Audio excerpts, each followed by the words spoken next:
Bonjour à tous et bienvenue dans le Compte Tour. Aujourd'hui on est au HEM, mais on n'est pas n'importe où, on est au stand de chez Honda et on va partir avec eux pour pouvoir faire l'essai de la Civic de 2025. Mais attention, pas n'importe laquelle, la Civic hybride. Bon, on va pas se mentir, les hybrides, j'aime pas ça.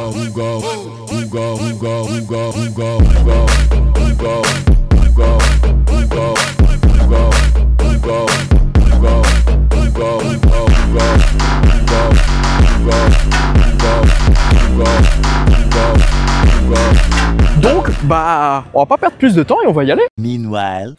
Ok. À savoir, donc la techno hybride IHEV de Honda est propre à la marque Honda. Il n'y a pas de techno identique sur le marché.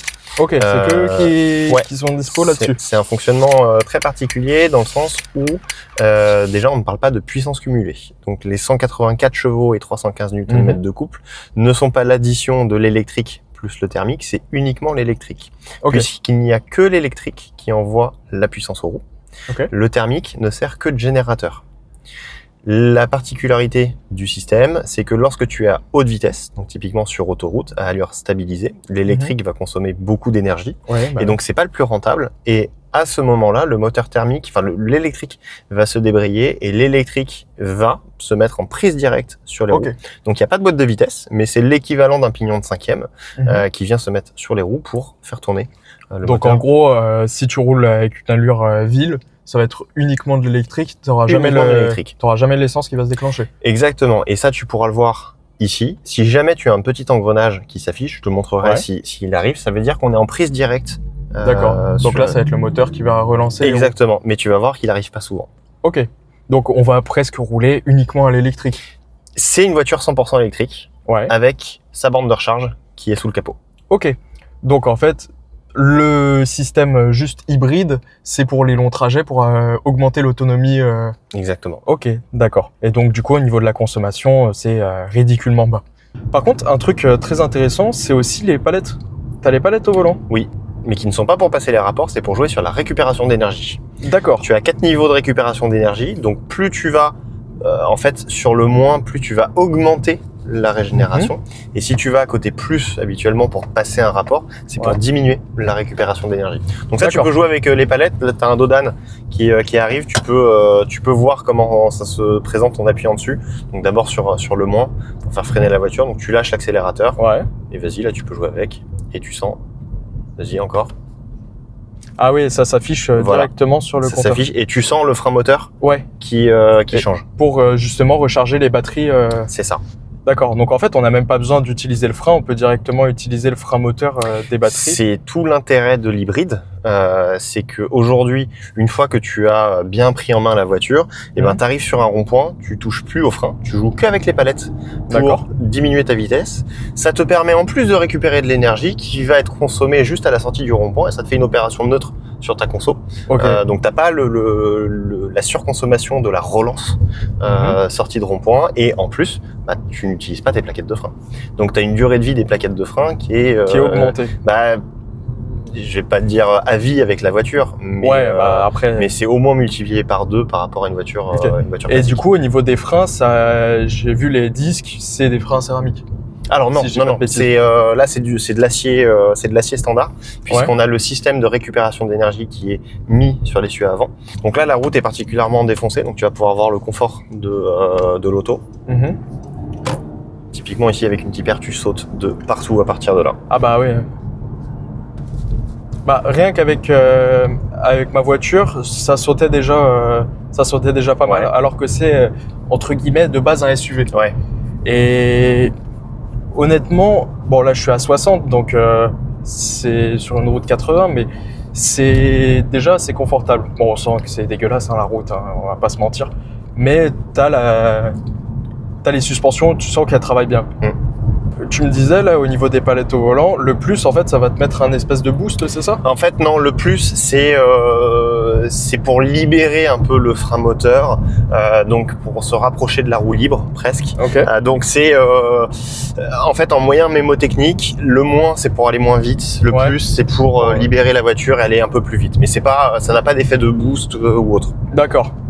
Donc du coup, tu peux avoir un roue libre total. Pas total, mais presque. Presque total. Là, je teste le frein du coup. Par contre, le frein est vachement dur. Le frein est assez dur, ouais. C'est... S'il y a un freinage d'urgence, il va falloir mettre un taquet dans le frein. Pas tant que ça, parce que c'est un freinage électrique. Ouais. Là, c'est une commande électrique, donc il détecte en fonction de la pression et surtout du moment où tu mets le pied sur le frein, de l'impulsion que tu as au niveau du pied du frein, ça va adapter la sensibilité de freinage. Tu peux, si t'as personne, ouais, t'as une voiture, mais si tu veux plus tard, tu pourras essayer de faire un freinage d'urgence et tu vas voir, ça se fait hyper facilement. T'as pas besoin d'insister sur la pédale. D'accord. Donc même sur un freinage classique, ça va être tout robotisé, ça ne sera rien de comparable aux voitures style Twingo où vraiment plus tu appuyais fort, plus tu freinais fort. C'est l'énergie que tu vas mettre au début de la pédale qui va conditionner en fait le reste du ressenti. Ok. Ouais, donc faut quand même déjà la prendre en main parce que si tu as l'habitude déjà de taper fort dedans, tu vas directement... ouais. Ok. Ben c'est bourré de technologie en fait. C'est impressionnant. Moi qui aime pas trop les voitures comme ça, bourrées de technologie, tout ça, qui suis plus old school, honnêtement, mes premières impressions, là, on est enroulé 30 secondes, c'est déjà la prise en main, elle est super simple. Il n'y a pas d'à-coups dans les accélérations, voilà. Et puis même, on s'y fait vachement bien au niveau des palettes pour freiner.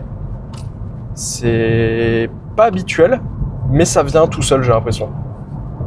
Puis au niveau des équipements, t'as à peu près tout le confort de... Aujourd'hui, ouais, t'as tout. Là, t'as le chargeur à induction, t'as ici tout ce qui est connectivité, CarPlay, Android Auto et en sans fil. Tu as toutes les aides à la conduite, donc régulateur adaptatif. Tu as le maintien dans la voie et qui est aujourd'hui en niveau 2.5. Donc tu peux aller à droite. Aujourd'hui, ce 2.5 te permet de lâcher les mains du volant lorsque tu es sur autoroute, par exemple, pendant une dizaine de secondes à peu près, avant que tu aies une alerte. Aujourd'hui, la voiture autonome est prête pour Honda, mais tu as la législation européenne qui ne l'autorise pas. Alors là, c'est même pas mis. En plus, tu peux essayer. Là, mais il détecte pas à droite. Il y a pas. Parce que là, le volant a tourné tout seul. Le volant a tourné. Il t'a guidé en fait parce qu'il te sentait probablement dévier légèrement sur la voie et donc il t'a accompagné. Il a pas tourné, mais il t'a accompagné pour essayer de te rappeler, de te dire coucou, la route elle est plutôt à droite. C'est ça. Mais après, quand tu mets le maintien dans la voie, il fonctionne vraiment. Et même dans des courbes, tu peux lâcher le volant, la voiture va tourner toute seule pour rester parfaitement au milieu de la voie. Et ça, c'est assez confort sur autoroute, sur un long trajet. Alors ça ne Enfin, il faut que tu restes attentif. Tu peux pas laisser la voiture travailler et faire tout le trajet à ta place, mais c'est un gain de confort parce que tu vas laisser les mains légèrement sur le volant et elle va accompagner. Tu gagnes en fatigue. Ouais, en gros, tu vas pas laisser la voiture et aller dormir sur la banquette arrière. C'est pas encore possible. Et ça, c'est du coup, tu m'as dit la version 2.5 ? C'est 2.5. On sera bientôt en autonomie niveau 3, mais c'est pas autorisé sur la législation. Comme tu veux, droite ou gauche. Du coup, c'est encore interdit, mais c'est aujourd'hui possible à faire. Donc là, si demain la législation passe, on peut avoir des voitures qui sont 100% autonomes sur la route. Tout à fait. Et ça, c'est uniquement Honda qui a ce brevet-là, ou alors d'autres constructeurs ont aussi préparé... Non, toutes les marques travaillent dessus parce que c'est vraiment l'avenir de l'automobile. Donc toutes les marques travaillent sur ce système de véhicules autonomes. Honda travaille avec ses propres ingénieurs pour le développer. Et toutes les marques font pareil. Là, pour l'instant, il n'y a pas d'échange de données pareil fait comme tu le sens. Il n'y a pas d'échange de données là-dessus. Tesla, typiquement, est très avancé là-dessus. Je sais que BMW l'est également. Après, pour les autres, j'ai pas d'informations, mais oui, toutes les marques travaillent dessus. C'est pas une spécificité Honda. D'accord. Donc aujourd'hui, il y a plus qu'à attendre la norme pour pouvoir être 100% autonome là-dessus. J'entends un bip. Oui, c'est la lecture des panneaux. Donc là, c'est un système qui est obligatoire. Donc là, on était dans une zone 30 et il avait vu un panneau 30. Tu as dépassé les 30 km/h, donc il t'avertit par 3 bips. Ça s'arrête si tu lèves le pied ou si tu reviens à la vitesse, mais il va sonner 3 fois pour t'avertir que tu dépasses la vitesse. Et donc ça, c'est à partir de 1 km/h au-dessus de la vitesse. D'accord. Et ça, c'est devenu obligatoire du coup? C'est devenu obligatoire. En fait, tu as une alerte obligatoire, alors j'ai plus la date de mise en application, mais c'est assez récent, où tu as plusieurs obligations. Soit c'est un bip sonore au dépassement de vitesse, soit c'est une bride de puissance après avoir dépassé la vitesse, soit c'est tout simplement une limitation pure et dure où tu ne peux pas du tout dépasser la vitesse. Donc ça, même si c'est bruyant, c'est le moins intrusif dans la conduite, puisque finalement si tu as envie de rouler plus vite, tu peux rouler plus vite. Ouais. Ça vient pas altérer à la sécurité de la voiture. Tu vas pas avoir une bride de puissance ou autre, c'est juste sonore. Donc du coup là, il y a certains autres modèles qui sont équipés de ça, où si tu dépasses la limitation, il va te brider en puissance pour pas que tu ailles plus vite. Pas chez Honda, mais ça existe. D'accord. Bon, c'est... Pour un dépassement, pour un truc comme ça, en fait, ça va devenir compliqué.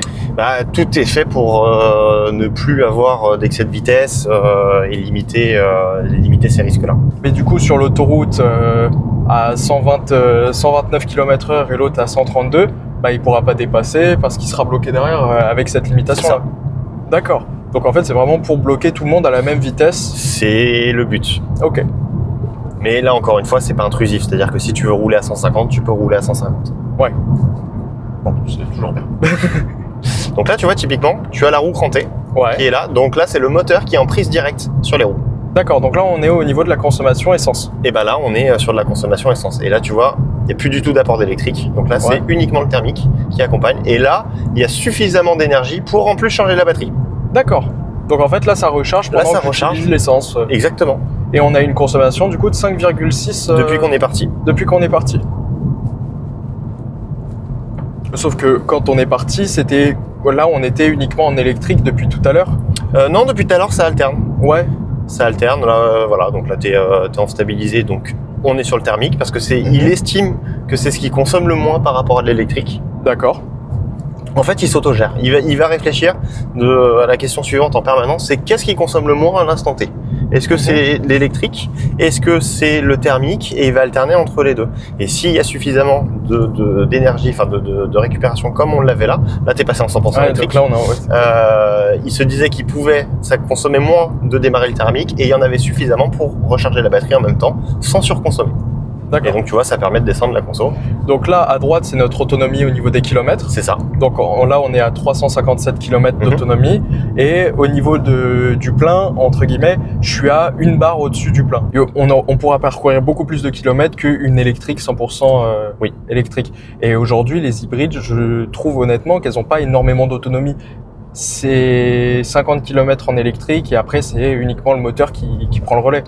C'est là où l'hybride auto-rechargeable a tout son sens. C'est-à-dire que là, la seule chose que tu fais, c'est de mettre de l'essence et tu ne te préoccupes pas de la recharge. Elle s'autogère.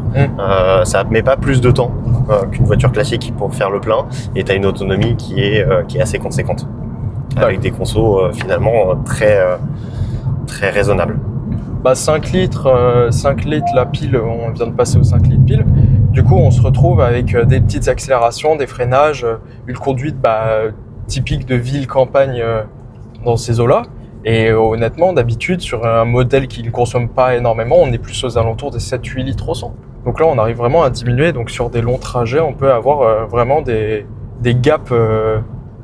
Puis même pour le porte-monnaie, quoi, moins d'essence, ça fait toujours plaisir. T'as la possibilité de la passer en mode éco.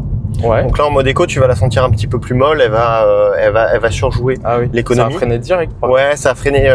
Tu vas avoir un petit peu plus de récupération d'énergie. Tu vas avoir une réponse à la pédale d'accélérateur différente, c'est-à-dire que ça va être, elle va moins t'inciter à accélérer fort. Ouais, je dois aller la chercher. Voilà, exactement. Ça joue pas sur la puissance. T'as toujours la même puissance, mais c'est juste la cartographie de pédale qui fait que tu vas accélérer moins franchement pour réduire la conso. Donc du coup, là en mode éco, tu dois vraiment aller chercher la pédale, je vais pas dire au fond parce que je suis pas très très loin non plus, mais c'est comme tu disais, c'est vrai qu'on la sent un peu plus molle et elle répond moins.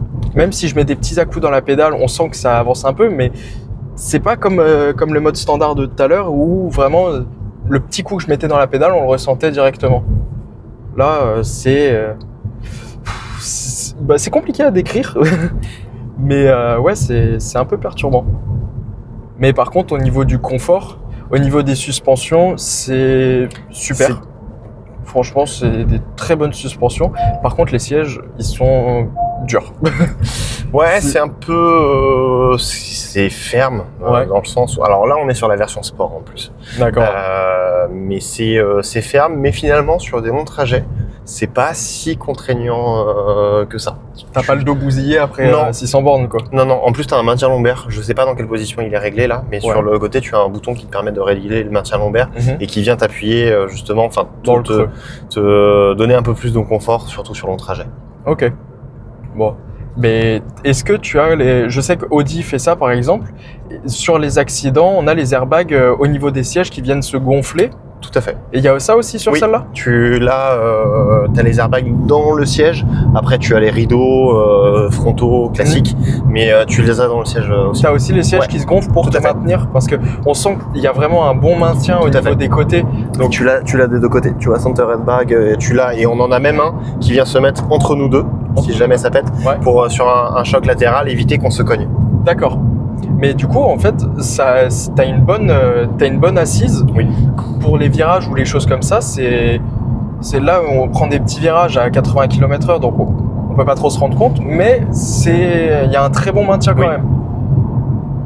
Au niveau du volant et même au niveau de la position de conduite, le volant, il y a 3 branches habituelles, mais par contre, c'est très agréable à conduire. La prise en main, elle est super.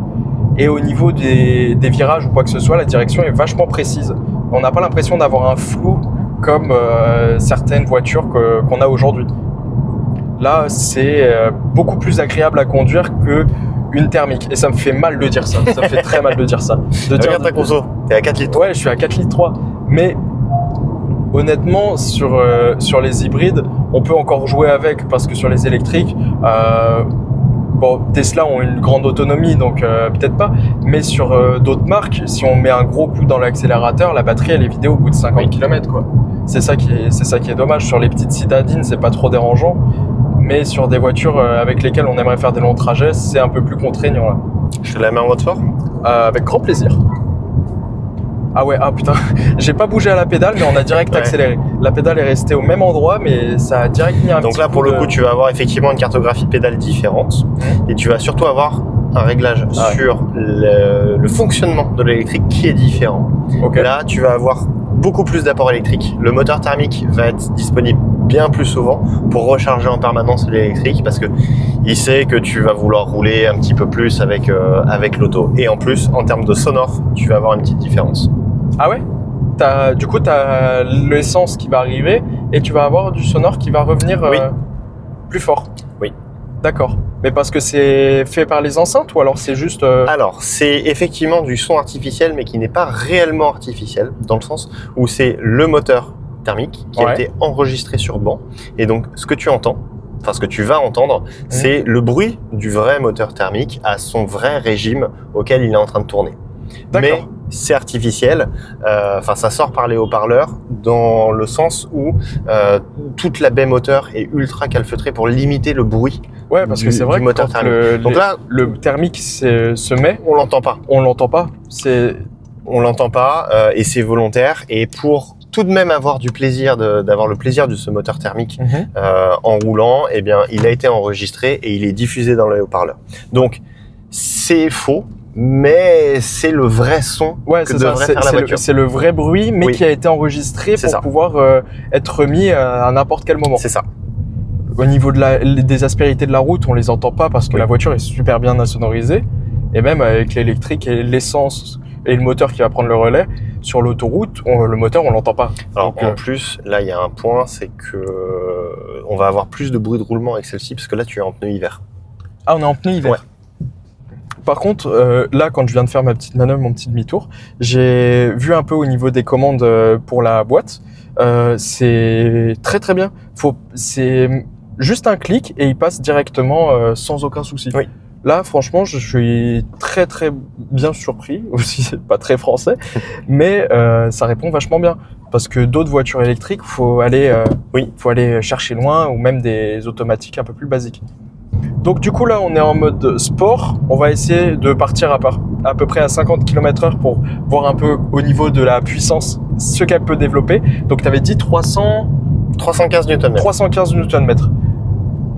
On va aller. Ah, donc là, on entend le moteur qui fait l'enregistrement. Mais par contre, la pédale s'écrase vraiment bien. Au niveau de l'accélération, c'est vachement impressionnant. Et même au niveau de la tenue de route, on sait que même si c'est des virages serrés, le châssis est vraiment bien travaillé. Par contre, elle doit être bien plus lourde. En fait, alors on est sur une auto qui fait 1540 kg.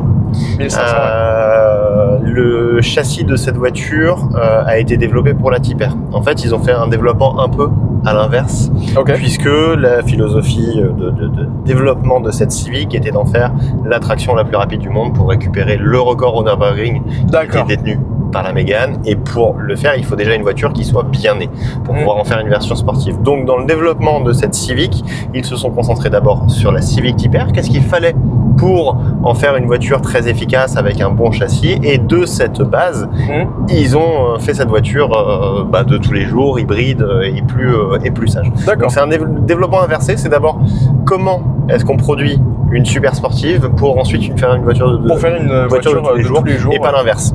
Donc tu vas retrouver des éléments d'une voiture sportive. Typiquement, la suspension arrière est à multibras, ce qui est assez rare sur des voitures de ce type-là, et donc ce qui va jouer sur le comportement global, principalement en virage, de l'auto. Elle va être plus stable, et tu vas avoir plus de possibilités à placer la voiture sur une conduite dynamique.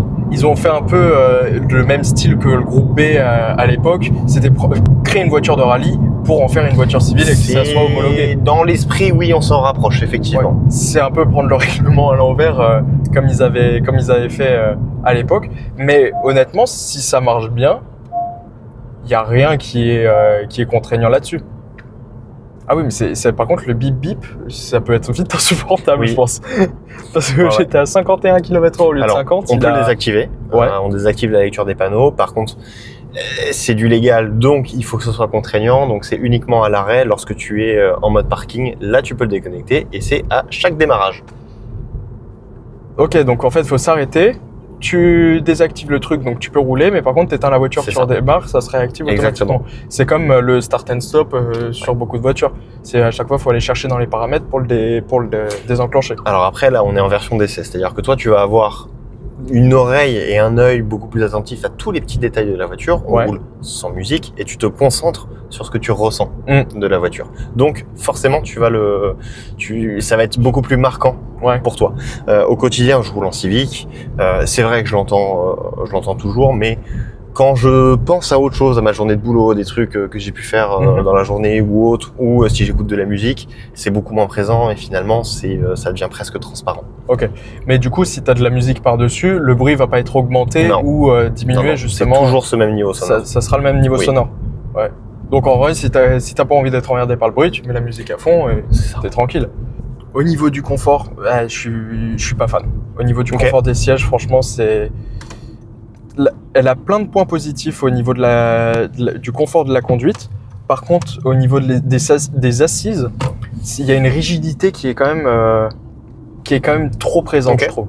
Par contre, c'est bien d'un point de vue sécurité et d'un point de vue maintien, mais je maintiens que si on fait des longs trajets, ça peut vite faire mal au dos. Je sors de la Twingo aussi, première version, où les sièges, c'était des canapés. Et là, vraiment, c'était au niveau confort, je n'ai jamais retrouvé ça. Mais c'est compliqué d'avoir aujourd'hui des sièges qui, comme tu disais, qui offrent un maintien et tout ça, et qui peuvent être confortables aussi, comme un canapé, comme on a vu sur les voitures des années 90, où c'était des canapés roulants, surtout les Mercedes. Du coup, aussi, ce qui est beaucoup sur les voitures électriques, c'est l'usure des pneumatiques. Là, avec l'hybride, donc avec une voiture qui fait 1,5 tonne qui est quand même très lourde, on se retrouve à changer les pneumatiques tous les combien de kilomètres à peu près? Alors, tu as deux montes de pneumatiques possibles sur la Civic. Tu as une monte en 17 pouces qui est avec du Michelin, c'est du e-Primacy. Donc, c'est une gomme qui est très dure et qui est vraiment développée pour les véhicules hybrides et électriques. Donc là, pour le coup, en usure, en usure, tu as, faut compter entre 50 et 60 000 km à peu près. Si jamais tu passes sur la version 18 pouces Donc, comme on est ici, d'origine c'est du Michelin Pilot Sport 4 et donc là c'est une gomme qui est beaucoup plus tendre, axée sur la performance et dans ce cas tu changes tes pneus tous les 30 000 km à peu près. D'accord. Donc on va partir de 0. Elle est notée à combien en soi sur la fiche technique? Je sais plus. Tu sais pas? C'est pas grave. Je le mettrai là.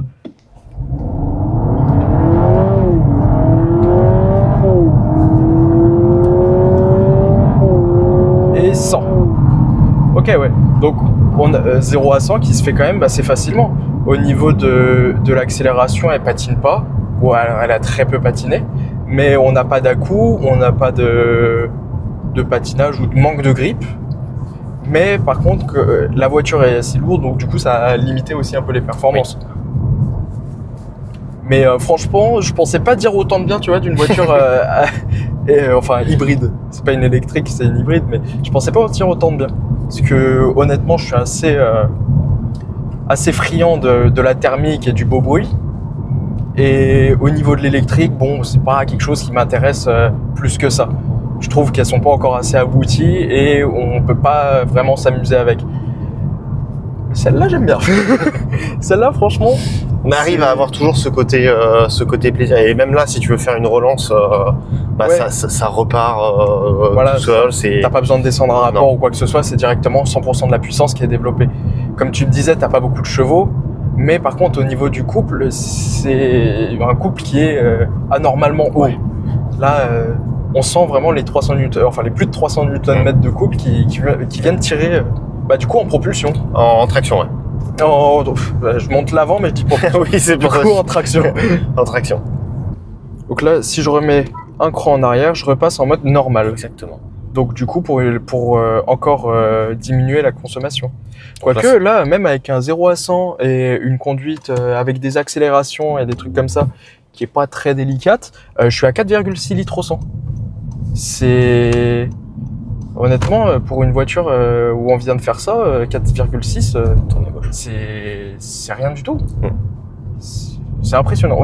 Et t'as même rechargé la batterie par rapport à quand on est parti. Donc plus j'accélère, plus je recharge, c'est ça? Oh, je vais tellement rouler vite. Non, mais du coup, c'est une consommation qui est minime. Sur l'électrique en soi, on peut rouler full électrique avec celle-là ou pas? Tu peux rouler, là t'es en full électrique là. Mais est-ce qu'on peut la régler pour que le moteur... Non, tu peux pas la régler. Pardon, à gauche. Et non, Honda ne veut pas que tu règles la voiture, justement pour la laisser travailler, laisser l'intelligence du système hybride fonctionner lui-même, de prendre les décisions pour maintenir cette conso et maintenir ce niveau de batterie. Ça a été possible par le passé, typiquement sur un CR-V. En 2019, quand on a sorti cette nouvelle techno, il était possible de verrouiller la commande en électrique et il s'avérait que énormément de clients ont forcé l'électrique et en fait ça venait dégrader l'autonomie globale de la voiture parce que à des moments où il était en fait préférable de démarrer le moteur thermique pour recharger ou parce que ça allait moins consommer, et on restait sur de l'électrique et donc tu te retrouvais avec des consommations qui n'avaient plus de vrai intérêt ou de vrai avantage par rapport à ce système-là. Ouais, et en plus t'abîmais les batteries alors, les batteries sont assez résistantes quand même. Ouais. T'as peu de dégradation. Ah, par contre la caméra de recul elle est pas belle. Non, elle est pas belle, t'as plusieurs formes en fait. Ah oui, t'as plusieurs modes de caméra de recul, d'accord. Mais bon, je te rejoins. On a vu des caméras un petit peu plus belles. Ouais, franchement, même celles qui sont installées hors du constructeur, par exemple les caméras de recul AliExpress. Ouais, c'est bon, c'est un parking, ouais. Et c'est normal Ouais, en fait, elle va charger. Là, c'est un vrai parking, c'est-à-dire que tu vas avoir en fait sur le pignon de la vitesse, il va venir mettre une cale qui se met entre deux crans et donc là ça a bougé pour que ça se cale. Donc c'est entre les deux. Ah oui, parce que ça m'a fait flipper, je me suis dit encore la marche arrière, je vais dans le champ. C'est normal. Okay. C'est juste calé. Ouais, donc en fait si on achète cette voiture neuve et qu'on vient de la prendre en main, faut quand même un petit temps d'adaptation. Que ce soit pour le volant qui vient t'aider pendant les virages, la pédale de frein qui va réagir électroniquement, les palettes pour justement baisser en vitesse, etc. En fait, c'est vraiment un coup de main à prendre cette voiture. avant de pouvoir correctement la conduire en soi. Mais là, tu as roulé 45 minutes. Ouais. C'est pas si compliqué. C'est pas si compliqué. Non, franchement, c'est assez intuitif, heureusement, parce que sinon, on serait juste perdu et elle finirait vite au tas. Mais c'est vrai que sur des voitures qui ont des aides comme ça sur le volant qui tournent, par exemple, tout seul, c'est vite perturbant, en fait. Bon, en tout cas, cette voiture, elle est bien. Franchement, elle est très bien, même. Parce que une électrique où j'en dis du bien, c'est rare. Et je n'aime pas ça, mais là, franchement, ça m'a vraiment convaincu. C'est vraiment un plaisir à la conduite. En tout cas, merci pour toutes tes explications. Avec grand plaisir. Et merci pour cet essai. Et puis moi, je te souhaite un bon week-end. Toi aussi, profite bien. Amuse-toi. Honda Meet. Amuse-toi. Puis regarde, conso 4 litres 4. 4 litres 4 de conso. C'est beau, ça. C'est incroyable. Bon, du coup, c'est bon. On vient de ressortir de l'essai de la Civic, du coup, hybride. Ah, je pensais pas en dire du bien de cette voiture, honnêtement. Ah, j'ai du mal avec les électriques, mais là, on va pas se mentir, elle m'a quand même bien convaincu. Franchement, je pensais pas qu'une hybride pourrait être aussi bien et me plaire à ce point-là, franchement. Bon, en tout cas, l'équipe de Honda était au top et c'était un réel plaisir d'avoir toutes les explications qu'il a pu nous apporter durant tout l'essai.